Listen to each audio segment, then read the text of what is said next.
All India Radio presents Morning News.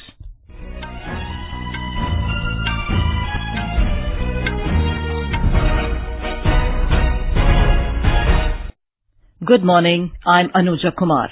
The headlines. Prime Minister Narendra Modi urges people to avoid wasting food and water and conserve energy as a mission. Rafale Fighter jets will boost India's air dominance exponentially, says Defence Minister Rajnath Singh. Election Commission to visit Haryana today to take stock of preparations for Assembly elections. Filing of nominations for Block Development Council elections in Jammu and Kashmir ends this evening. China snubs Pakistan, calls Kashmir a bilateral issue between New Delhi and Islamabad. And in women's cricket, India to take on South Africa in first ODI of 3-match series at Vadodara in a short while.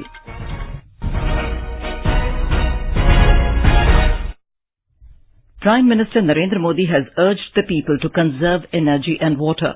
Speaking at the Shehra event in the national capital last evening, Mr. Modi said that as a tribute to Mahatma Gandhi, in his 150th birth anniversary year, people should take up the mission of not wasting food and avoiding single-use plastic.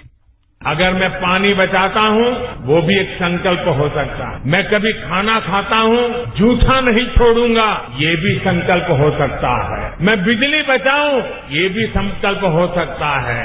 मैं कभी भी देश की संपत्ति का नुकसान नहीं होना दूंगा ये भी संकल्प हो सकता है। महात्मा गांधी की 150वीं जयंती हो, गुरु नानक देव जी का 550वां प्रकाश पर्व हो, उसी में से प्रेरणा पाते हुए हम भी कोई न कोई संकल्प करें अपने जीवन में। Mr. Modi called upon people to felicitate the daughters who have achieved something or who have inspired others during Diwali this year. The Prime Minister also stressed on the need to work for the empowerment of women. माँ की उपासना करने वाला ये देश, शक्ति साधना करने वाला ये देश, धरती पर हर माँ बेटी का सम्मान, हर माँ बेटी का गौरव, हर माँ बेटी की गरिमा, इसका संकल्प शक्ति साधना के साथ हम लोगों की जिम्मेवारी बनता है। The Prime Minister also hailed the valor of the Indian Air Force and asked people to especially remember it on its raising day. Mr. Modi said it's a coincidence that this year the two events are being celebrated on the same day.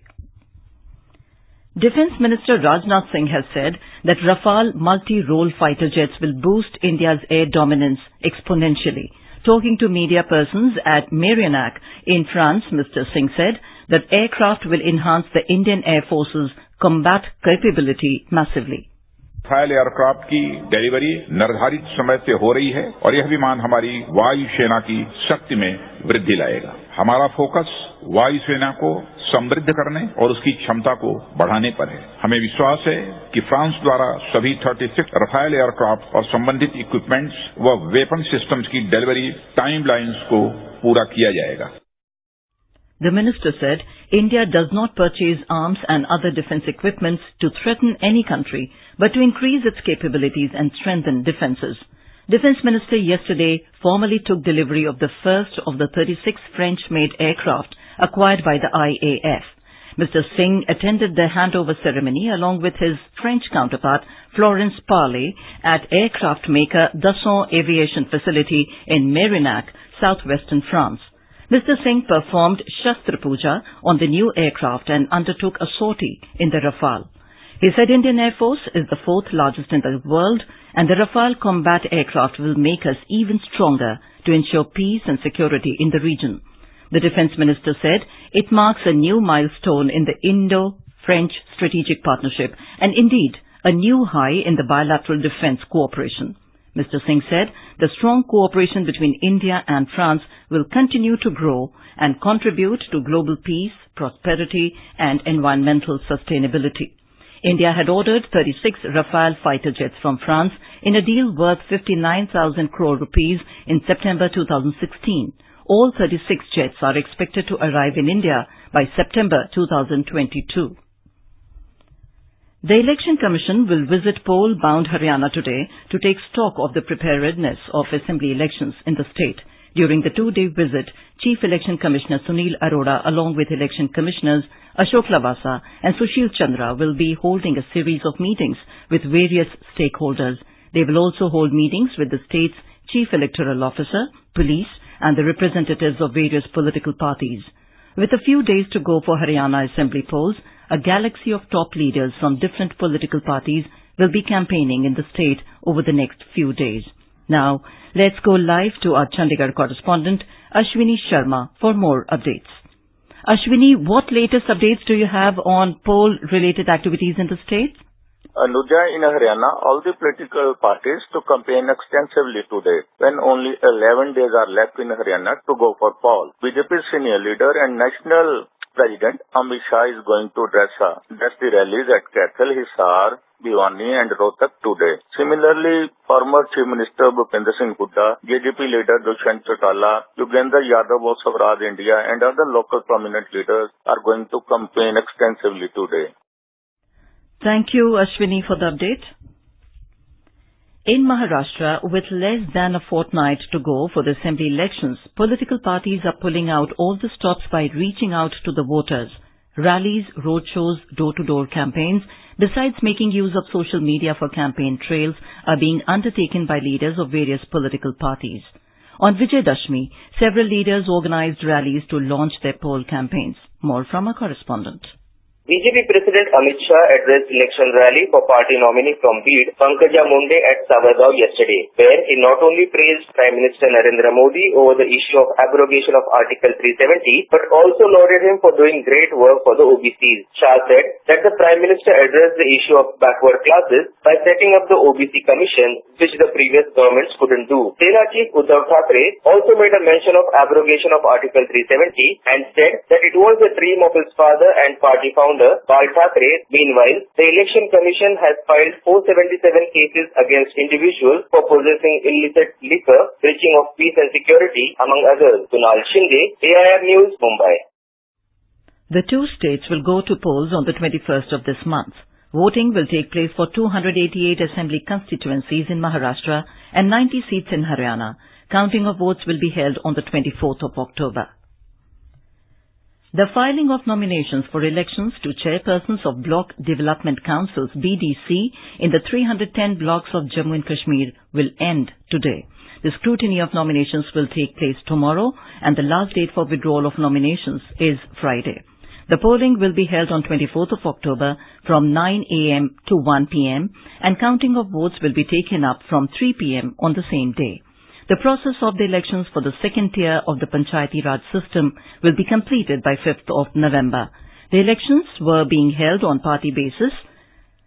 26,629 panches and sarpanches are eligible to vote and contest for the post of BDC chairpersons. For quick news updates, visit our News on AIR app and follow us on Twitter at AIR News Alerts. You can also visit our website www.newsonair.com. In what is being seen as a snub to the visiting Pakistan Prime Minister Imran Khan, China has significantly modified its position on the Kashmir issue by omitting its recent references to the UN Charter and Security Council resolutions to the matter. Chinese Foreign Ministry spokesperson Geng Shuang said yesterday that New Delhi and Islamabad should take the bilateral route to resolve all issues. He said China calls on India and Pakistan to engage in dialogue and consultation on all issues, including the Kashmir issue, and consolidate mutual trust. The statement is a departure from the position that Beijing took when Pakistan Foreign Minister had visited China after the abrogation of Articles 370 and 35A on 5th of August. China yesterday indicated that it is ready to go back to its pre-August 5th position when it had held that the Kashmir issue should be resolved bilaterally between India and Pakistan. Explaining Beijing's changed position, observers said by changing its position, China is trying to soften Pakistan's rhetoric on the Kashmir issue. Chinese Ambassador to India Sun Weidong has said that the two countries should jointly maintain peace and tranquility along their border before a final settlement on the issue is found. In an interview to a news agency, he said it is normal for neighbors to have differences which should be resolved through dialogue and consultation. Mr. Sun called the India-China boundary question as a complex and sensitive issue left over from history. He said over the past decades, not a single bullet has been fired at the China-India border area, and peace and tranquility has been maintained. Mr. Sun said the boundary question is only one part of China-India relations, and the two countries need to keep in mind the larger picture of the bilateral ties.